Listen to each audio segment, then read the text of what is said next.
بسم اللہ الرحمن الرحیم نحمدہ ونصلی علی رسولہ الکریم اعوذ باللہ من الشیطان الرجیم بسم اللہ الرحمن الرحیم قد جاءکم من اللہ نور وکتاب مبین قال اللہ تبارک و تعالی فی القرآن المجید والفرقان الحمید۔ آج کی ہماری جو گفتگو ہے سرکار دو عالم صلی اللہ علیہ وسلم کی ولادت بعد سعادت کے حوالے سے ہے کہ اللہ تبارک و تعالی جل وعلا نے فرمایا کہ تحقیق تمہارے پاس آ گیا ایک نور اور روشن کتاب۔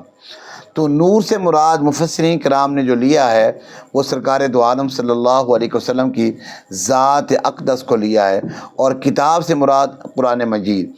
تو عزیزان گرامی، سرکار دو عالم صلی اللہ علیہ وسلم کی ولادت بعد سعادت سے قبل اللہ تبارک و تعالی جل وعلا نے سرکار کی آمد کی تیاری کس طرح فرمائی؟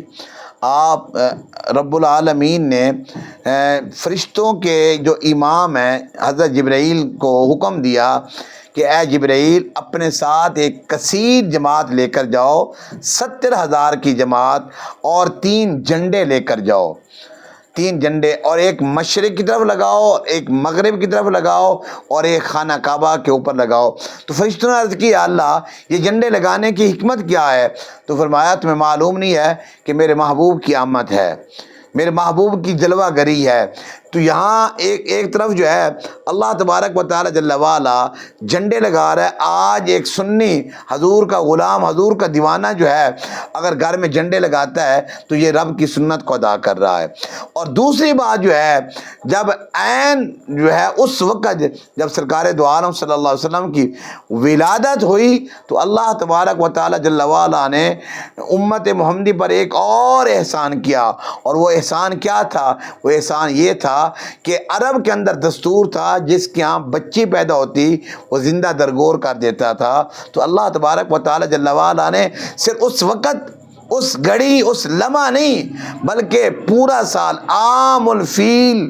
یعنی ہاتھیوں والا سال جس میں حضور علیہ السلام کی ولادت ہوئی، اللہ تبارک و تعالی جل وعلا نے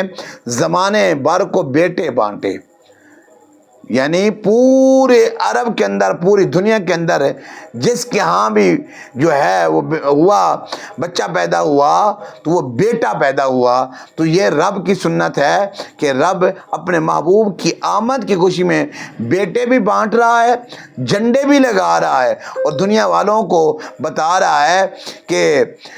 دنیا والوں سن لو میرے محبوب کی آمد ہے، آج کسی کے گھر ماتم نہیں ہوگا، آج کسی کے گھر رونا نہیں ہوگا، آج خوشیاں ہوگی۔ اور پھر مشرق والے مغرب والوں کو مبارک دے رہے ہیں، مغرب والے مشرق والوں کو، جنوب والے شمال والوں کو، شمال والے جو ہے جنوب والوں کو، اور مچھلیاں جو ہے سمندر کے تہہ کے نیچے ایک دوسرے کو مبارکباد دے رہی ہیں، اور ایک دوسرے کو کہتی ہیں کہ کملی والے آقا کی آمد ہے، سرکار کی آمد ہے، والضحیٰ کے مکھڑے والے کی آمد ہے۔ تو جہاں سمندر کے مچھلیاں خوشیاں منائیں، جہاں رب خوشیاں منائے، رب کے فرشتے خوشیاں منائیں، تو آج ایک مومن جو ہے اپنی خوشی کا اظہار نہیں کر سکتا کہ سرکار دو عالم صلی اللہ علیہ وسلم کی ولادت با سعادت کی خوشی میں اپنے گھر کو سجاتا ہے، جھنڈے لگاتا ہے، تو رب کی سنت کو ادا کرتا ہے۔ وآخر دعوانا ان الحمد للہ رب العالمین۔